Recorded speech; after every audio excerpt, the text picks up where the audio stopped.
Book of Heaven, Volume 15, Part 4. March 12, 1923.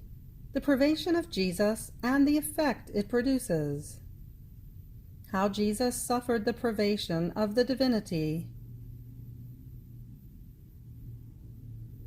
I felt myself dying of pain because of the privation of my sweet Jesus. If he comes at all, it is like a flash that escapes. Then, as I could not take any more, having compassion for me, he came out from within my interior, and as soon as I saw him, I said to him, "My love, what pain!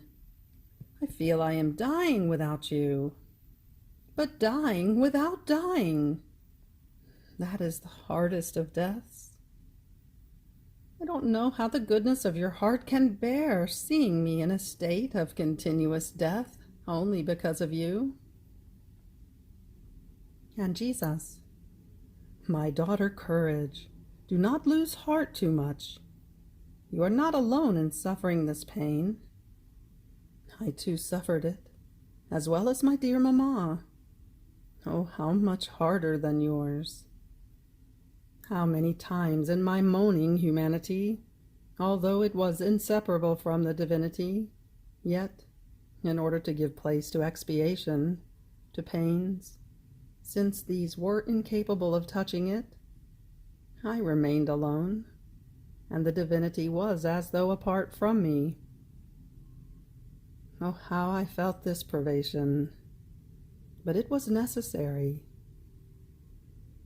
You must know that when the divinity issued the work of creation, it also issued all the glory, all the goods and happiness that each creature was to receive, not only in this life, but also in the celestial fatherland. Now, the whole part that was destined for souls who are lost remained suspended, having no one to whom to give itself. Therefore, having to complete everything and absorb everything into myself, I offered myself to suffer the privation that the very damned suffer in hell. Oh, how much did this pain cost me! It cost me pain of hell and ruthless death. But it was necessary. Having to absorb everything into myself, everything that came out of us in creation, all the glory, all the goods and happiness, so as to let them come out of me and enter the field again for all those who wanted to enjoy of them, I had to absorb all the pains and the very privation of my divinity. Now, having absorbed into myself all these goods of the whole work of creation, I, being the head from which every good descends upon all generations, I keep searching for souls who are like me in the pains, in the works, so as to let them partake in so much glory and happiness that my humanity contains. And since not all souls want to enjoy of them, nor are all of them empty of themselves and of the things of down here, I keep looking for souls to whom I may make myself known, and then withdraw, forming this pain of my privation in these voids of themselves and of the acquired knowledge of me. And in the privation that she suffers, the soul comes to absorb into herself this glory of my humanity that others reject. Had I not been almost always with you, you would not have known me, nor loved me, and you would not feel this pain of my privation, nor could it form in you. The seed and the nourishment of this pain would be missing in you. Oh, how many souls are without me, and maybe they are even dead. They grieve if they are deprived of a little pleasure, of whatever trifle. But they have no pain, and not even a thought, if they are without me. So this pain should console you, because it brings you the sure sign that I have come to you, that you have known me, and that your Jesus wants to place in you the glory, the goods, the happiness that others reject. March 18th, 1923. How one takes possession of the goods that the divine will contains. I was abandoning all of myself in the most holy will of my sweet Jesus, even though I felt deprived of him, and as though pierced in my heart. And I thought to myself, what is the purpose of having spoken to me so much of his eternal volition, if now he has left me? Rather, his very words are piercings for my heart that tear it to shreds. And even though I am resigned, and I kiss those very piercings that lacerate me, and the hand that pierces me, still I feel vividly that everything is over for me. But while I was thinking of this, my sweet Jesus moved in my interior, and throwing his arms around my neck, told me, my daughter, do not fear. Nothing is over between you and me. Your Jesus is always your Jesus for you. The strongest thing that binds the soul is to dissolve her will and mine. How can I leave you? And besides, if I have spoken to you so much about my will, those are many bonds of indissoluble union that I have placed between you and me. In speaking to you, my eternal volition bound your little will with the bonds of my eternal will, for as many words as I have spoken to you. Moreover, you must know that in creating man, our first supreme will was that he should live in our volition, and having to live in it, he was to take what is ours, so as to live at our expense, requiting our will with as many divine acts, for as many human acts as he would do in our will. And this, in order to enrich him with all the goods that our will contains. But man wanted to live in his will, at his own expense, and therefore he exiled himself from his fatherland, and lost all these goods. So my goods remained without heirs. They were immense, and no one possessed them. Therefore my humanity came to take possession of all these goods by living each instant in this eternal volition. It wanted to live always at its expense, be born, grow, suffer, operate, and die in the eternal kiss of the supreme volition. And as I went on living in it, so was I given the possession of the many goods unemployed that ungrateful man had cast into oblivion. Now, my daughter, if my infinite wisdom has spoken to you so much about my will, it was not just to give you simple news. No, but to make known to you the living in my will and the goods it contains. And as you walk your way in it, you take possession of it. My humanity did everything. It took possession of everything, not for myself alone, but to open the doors to my other brothers. I have waited for so many centuries. Many generations have gone by, and I shall still wait. But man must return to me on the wings of my will, from which he came. Therefore you, be the first to be welcomed, and let my words be a spur for you to take possession of it, as well as chains that bind you so tightly as to never let you go out of my will. March 23rd, 1923. The Sorrows of the Celestial Mamma, and how the Divine Fiat acted in them.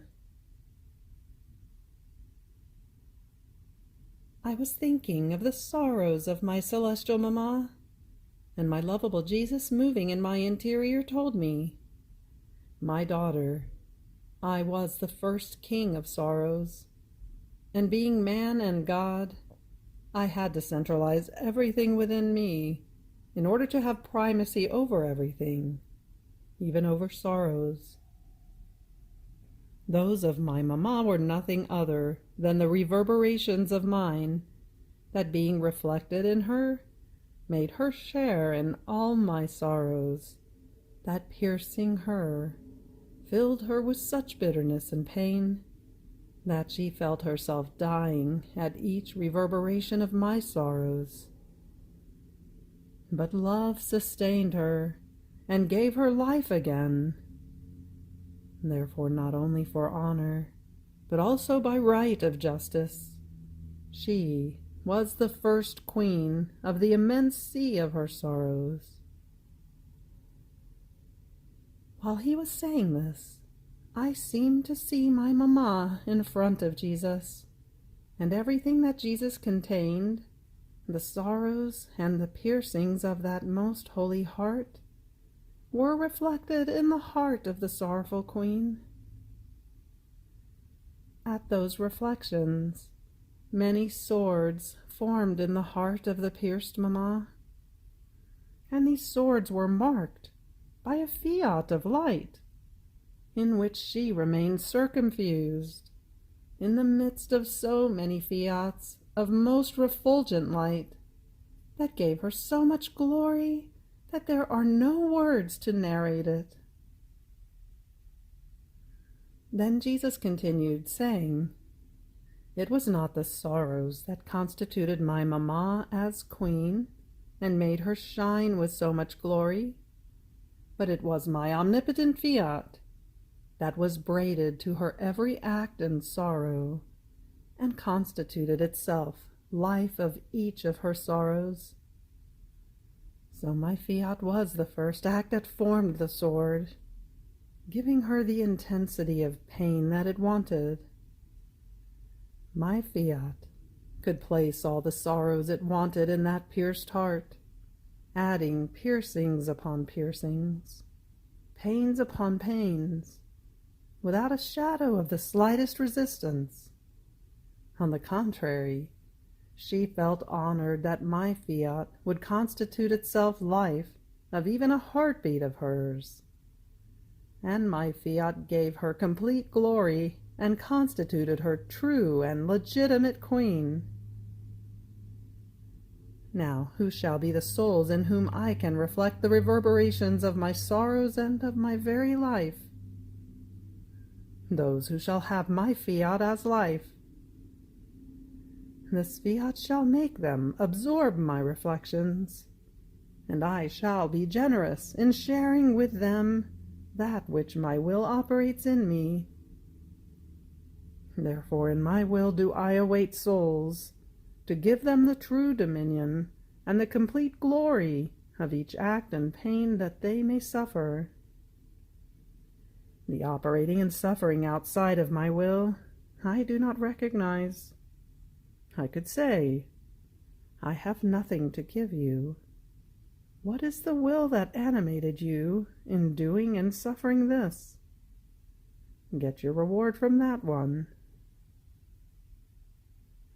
Many times, doing good or suffering, if my will is not present in them, can be miserable slaveries that degenerate into passions, while it is my will alone that gives true dominion, true virtues, true glory, such as to transform the human into divine. March 27th, 1923. Sorrows of the Sacramental Life of Jesus. Graces and gifts with which he anticipates souls in order for them to receive him. After I received communion, my sweet Jesus made himself seen, and as soon as I saw him, I threw myself at his feet, to kiss them and to cling to him with all of myself. And Jesus, extending his hand to me, told me, "My daughter, come into my arms, and deep into my heart. I have covered myself with the Eucharistic veils, so as not to strike fear. I have descended into the deepest abyss of humiliations in this sacrament, in order to raise the creature up to me, identifying her with me so much as to form one single thing with me, and by letting my sacramental blood flow inside her veins, constitute myself life of her heartbeat, of her thought, and of her whole being. My love devoured me and wanted to devour the creature in my flames, to make her be reborn as another me. This is why I wanted to hide myself. But in order for this transformation to take place, the dispositions were needed on the part of creatures. And my love, giving into excess, as it instituted the sacrament of the Eucharist, so it issued from within my divinity more graces, gifts, favors, and light for the good of man, to render him worthy to receive me. I could say that it put out so much good as to surpass the gifts of creation. First, I wanted to give him the graces in order for him to receive me, and then myself, to give him the true fruit of my sacramental life. However, in order to anticipate souls with these gifts, it takes a little emptying of themselves, hate of sin, desire to receive me. These gifts do not descend into rot, into mud. So without my gifts they do not have the true dispositions to receive me, and in descending into them, I do not find the void in order to communicate my life. I am as though dead for them, and they are dead for me. I burn, and they do not feel my flames. I am light, and they remain more blinded. Alas, how many sorrows in my sacramental life!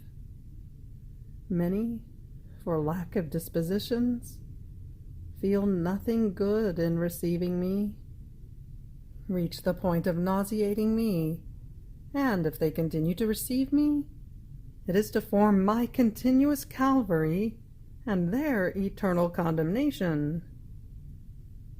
If it is not love that pushes them to receive me, it is one more affront that they give me, one more sin that they add upon their souls.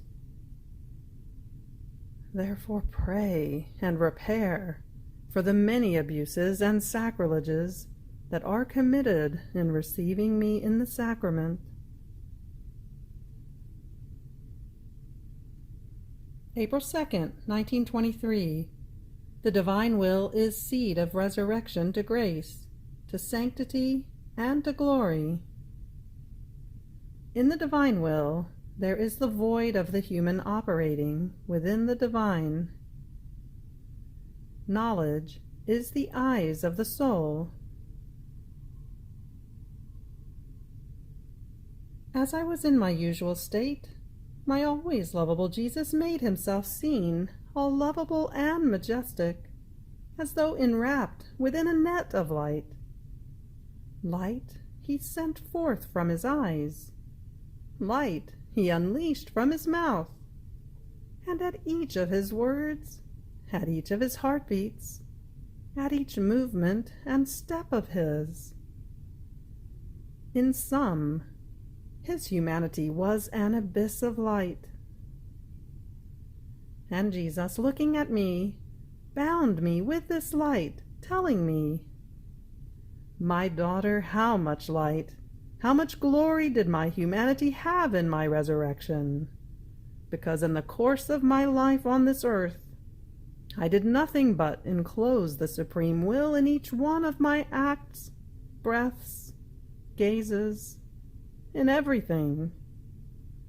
And as I kept enclosing it, the divine volition prepared for me the glory, the light in my resurrection.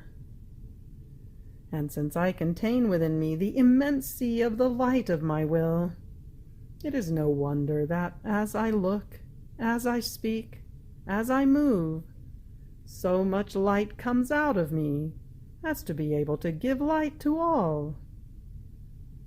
Therefore I want to chain you and overwhelm you within this light, in order to sow in you as many seeds of resurrection for as many acts as you keep doing in my will. It alone makes soul and body rise again to glory. It is the seed of resurrection to grace, seed of resurrection to the highest and perfect sanctity, seed of resurrection to glory.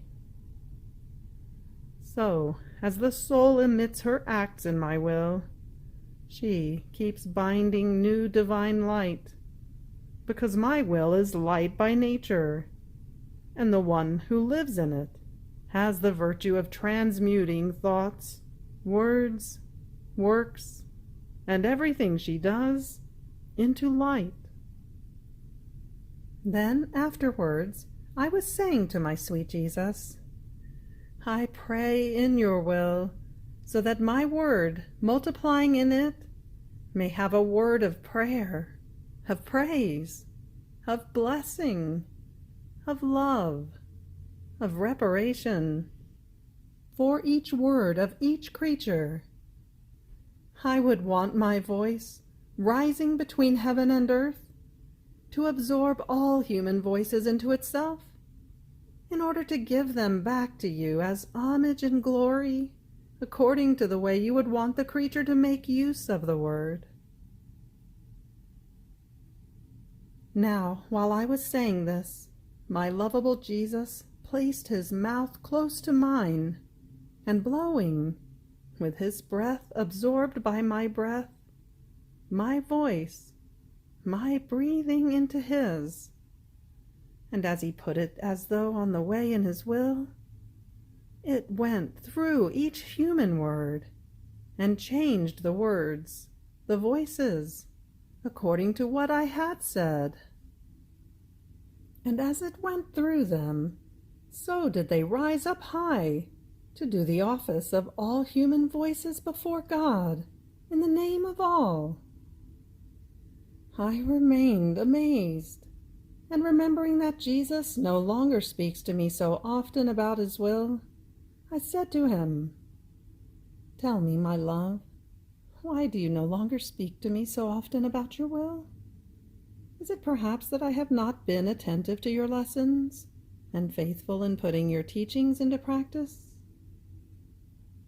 And Jesus, "My daughter, in my will there is the void of the human operating within the divine, and this void must be filled by the one who lives in my will. The more attentive you are in living in my will, and in making it known to others, the sooner this void shall be filled, in such a way that, as my will sees the human will hovering within its own, as though returning to the origin from which it came out, it shall feel satisfied, and shall see its yearnings upon the human generation being fulfilled, be they but few, or even one alone, because with its power, my will can make up for everything, even with one alone, when it does not find others. But it is always a human will that must come into mine, to fill everything that the others do not do. This shall be so pleasing to me as to pierce the heavens, and make my will descend, making known the good and the prodigies it contains. Each additional entrance you make into my will pushes me to give you new knowledges about it, and to narrate to you more prodigies, because I want you to know the good you do, so that you may appreciate it and desire to possess it. And I, in seeing that you love it and appreciate it, give you possession of it. Knowledge is the eyes of the soul. The soul who does not know is as though blind to that good, to those truths. In my will there are no blind souls. On the contrary, each knowledge brings her a greater length of sight. Therefore enter often into my volition. Expand your boundaries in my will. And as I see this, I shall come back to tell you more surprising things about my will. Now, while he was saying this, together we went around the earth a little bit. But oh, what fright! Many wanted to wound my beloved Jesus, some by knife, some by sword, and among these there were bishops, priests, religious, who wounded him even into his heart, but with such torment as to strike fright. Oh, how he suffered, and threw himself into my arms to be defended. I clasped him to myself and prayed him to let me share in his pains. He made me content by piercing my heart through with such vehemence that I felt a deep wound in me for the whole day. And Jesus came back repeated times to wound me. Now, the following morning, as I was feeling the pain strongly, my sweet Jesus came back, saying to me, "Let me see your heart." And while he was looking, he told me, "Do you want me to heal you in order to relieve you from the pain you are suffering?" And I, "My highest good, why do you want to heal me? Am I not worthy to suffer for you? Your heart is all wounded, and mine compared to yours. Oh, how scarce is my suffering. Rather, if it pleases you, give me more pains." And he, clasping me all to himself, continued to pierce my heart through with more pain, and then he left me. May everything be for his glory. April 9th, 1923. God is the prime motion of all creation, and the one who operates in the divine will operates in the prime motion. I felt all immersed in the divine volition, and I said to my sweet Jesus, "Ah, I pray you never to let me go out of your most holy will. Let it be so, that I may always think, speak, operate, and love in this lovable will of yours." Now, as I was saying this, I felt myself surrounded by a most pure light. And then I saw my highest and only good, who told me, "My beloved daughter, I love so much these acts done in my will, that as soon as the soul enters into it in order to act, the shadow of my light surrounds her, and I run, so that my act and hers may be one. And since I am the prime act of all creation, without my prime motion, all created things would remain paralyzed, without strength and incapable of the slightest motion. Life is in the motion. Without it, everything is dead. I am the prime motion, and I give life and attitude to all other motions. So at my first motion, creation begins to revolve. It happens as to an engine. At the touch of the first motion of the first wheel, all other little wheels begin to spin. See then how it is almost natural for the one who operates in my will to move in my prime motion, and by operating in my motion, she comes to find herself, and she operates in the motion of all creatures. And as the creature flows in my own motion, I see her and I feel her in all motions of creatures, giving me as many divine acts for as many offensive human acts as others do, and this only because she has operated in my prime motion. This is why I say that the one who lives in my will substitutes for all, defends me from all, and places my motion, that is my very life, in safety. And this is why to operate in my will is the prodigy of prodigies, but without clamor, without human acclamations.